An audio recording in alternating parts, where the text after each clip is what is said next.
बिस्मिल्लाहिर्रहमानिर्रहीम। शुरू करता हूँ अल्लाह के पाक नाम से जो बहुत बड़ा मेहरबान नहायत रहने वाला है। दोस्तों, बहनों, भाइयों, देखती आंखों और सुनते कानों को अस्सलाम वालेकुम। भाइयों, दोस्तों और बुजुर्गों, इस्लामी ख्वातीन की उल्मा, सूफिया कराम, सकाफती वरसे, इस्लामी फलसफे, इस्लामी तौसूफ और तारीखी ख्वातीन की शख्सियात की मालूमाती सीरीज की वीडियो में आज हम मरियम जमीला की स्वान याद और इनके मज़ार की तारीख को बयान कर रहे हैं। मरियम जमीला 23 मई 1934 को न्यूयॉर्क शहर में मार्गरेट मार्क्स के नाम से पैदा हुई। एक अमरीकी नज़ार, पाकिस्तानी मुसन्नफा, दानिश्वर और जदीद दौर में ऑर्थोडॉक्स इस्लाम की वकालत करने वाली सबसे अहम ख्वातीन आवाज़ों में से एक थी। वो जर्मन नस्ल के एक गैर मुशाहदा करने वाले यहूदी खानदान में पैदा हुई थी। अपनी जवानी के दौरान इसे गहरी रूहानी उलझन का सामना करना पड़ा और उन्होंने मजहबी तहकीक का ज़ाती सफ़र शुरू किया, जिसमें यहूदियत और ईसाईयत समेत मुख्तलिफ फ़लसफ़ों और अक़ायद का मुताला किया गया। ताहम बिलाखिर इसने खुद को इस्लाम की तरफ राग़ब पाया, एक ऐसा अक़ीदा जिसकी जड़ें इसने अखलाकी वज़ाहत, समाजी नज़म और रूहानी नज़म और ज़ब्त में गहरी से पवस्त समझी। 1961 में 27 साल की उम्र में उन्होंने बाज़ाब्ता तौर पर इस्लाम कबूल किया और मरियम जमीला का नाम अपनाया, जो इसके मग़रबी शनाख्त से एक अलामती वक्फ़ा और इस्लामी फ़िक्र और सखावत के असूलों के लिए वक़्फ़ ज़िंदगी के लिए वाबस्तगी है। तो दोस्तों, अपनी तब्दीली के बाद मरियम जमीला ने पाकिस्तान में जमात इस्लामी के सियासी जमात के बासर बानी मौलाना अब्दुल अल्लाह मदूदी से ख़त किताबत शुरू की। इनकी फ़िक्री सलाहियत और इस्लाम से वाबस्तगी को तस्लीम करते हुए मदूदी ने इसे पाकिस्तान आने की दावत दी, जहाँ से वो इसी साल के आखिर में हिजरत कर गई।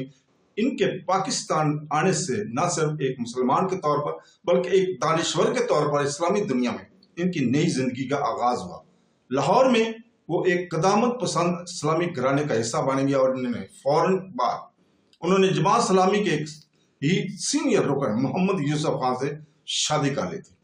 जोड़े के 5 बच्चे थे और मरियम ने अपनी बाकी जिंदगी लाहौर पाकिस्तान में ही गुजारी। मरियम जमीला अपनी शानदार तहरीरों के जरिए इस्लामी फिक्री हलकों में एक मुमताज आवाज बनकर उभरी।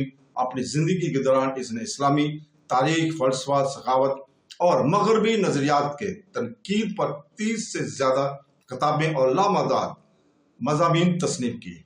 इनकी तहकीकात को मुस्लिम दुनिया में बड़े पैमाने पर फैलाया गया और कई ज़बानों में तर्जमा किया गया। इनकी तहरीरों में काबिल ज़िक्र हैं इस्लाम और जिद्दियत, इस्लाम बमकाबल मगरब और मगरबी तहज़ीब की मजम्मत। खुद से उन कामों में इन्होंने मगरबी मादीत परस्ती, सेकुलरिज्म और इखलाकी ज़वाल पर तनकीद की।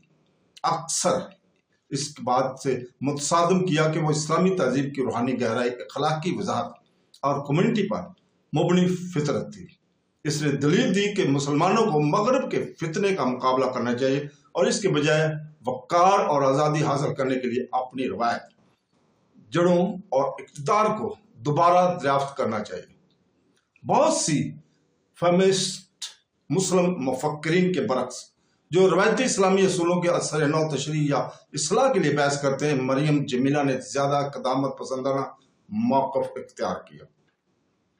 उन्होंने इस्लामी रवायत को ख्वातीन के लिए मोरसी तौर पर हकीकी और बाख्तियार बनाने के तौर पर देखा और मग़रबी हकूक़ नस्वा के बयानी के खिलाफ इस्तेदाल किया, जिसके बारे में इनके ख्याल था कि ख्वातीन के किरदार को माँ और नगहदाश्त करने वाले के तौर पर कम किया जाता है।